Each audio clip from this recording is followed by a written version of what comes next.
асиста на Васил Божиков. Якимов има няколко опции пред себе си. Подава към Иван Пантеловски, който намира свой съотборник и това отново е гол в 77-та минута. Яни Зиков карва своя хет-трик. 3-1 за ЦСКА срещу Миньор Перник. Трето попадение на румънеца Яни Зико, който знаменува отличната си игра с гол в тази ситуация. Аплодисменти и за Иван Пантеловски, който намери по прекрасен начин румънеца.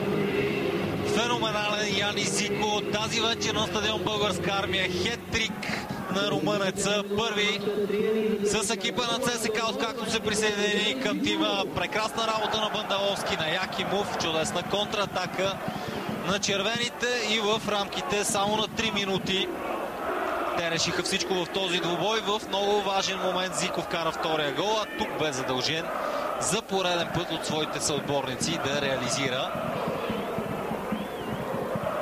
Какъв голов инстинкт има този нападател? Какво означава да имаш опитни футболисти в състава? Играчи, които могат да решат всеки един двубой. Хет-трик на Яни Зико и от тук нататък ми се струва, че едва ли Миньор ще има сили да се върне